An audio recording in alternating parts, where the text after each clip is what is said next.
excited na ang atong mga bisita karong buntaga kay sila malakip unya sa mga cast nga angay natong atangan sa kilig serye nga Love is Caught in His Arms. Let's all welcome Sparkle artists Rahil Birria and Sean Lucas.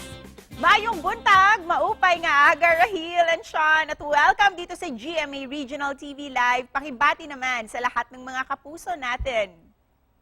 Maupay na aga sa inyong mga kapuso. Sana magustuhan nyo ang aming interview ngayon and ayun, thanks for being here watching.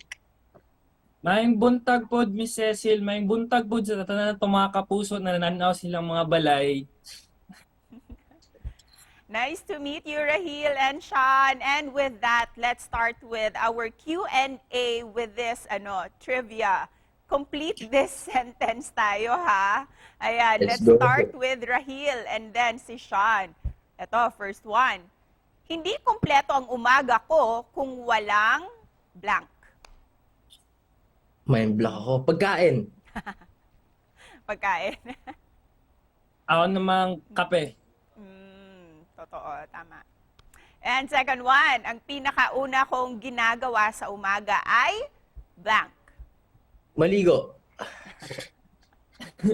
Magpa-music.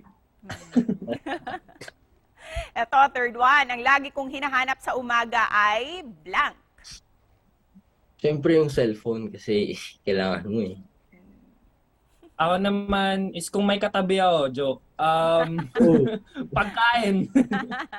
Thank you, ha. Thank you for completing the sentences at mas nakilala pa namin kayo with that. Giunsa ninyo pagsulod sa showbiz industry and how did you became a part of GMA Sparkle Artists?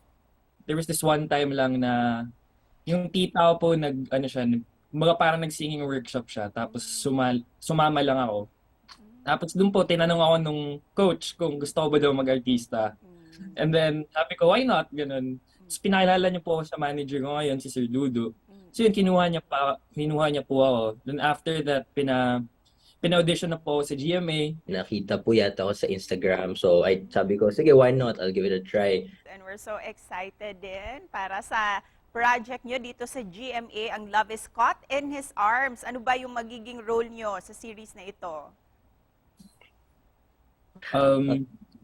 Ako po yung role ko po is si Troy Alves Ferrell. Siya po yung bunso or pinakabata sa Ferrell brothers or Ferrell na magpipinsan.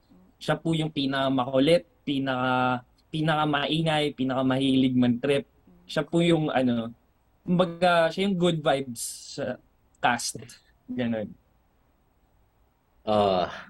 Ako naman si Aldous Rafael Ferrell. Ako yung pangalawa sa pinakamatanda sa aming mga pipinsan. And character niya, hindi character ko, is playboy siya and may maangas talaga siya na character.